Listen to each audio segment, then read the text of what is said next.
Hello दोस्तों, नमस्कार। आप लोग कैसे हैं? आप लोग भी अच्छे होंगे, हम भी अच्छे हैं।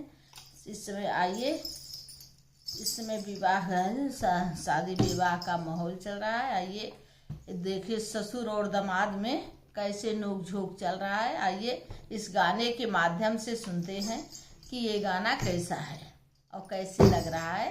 इसको पूरा फुल वॉच करके सुनेंगे तभी पूरे गाने का और आखिरी तक बहुत सुंदर लगेगा।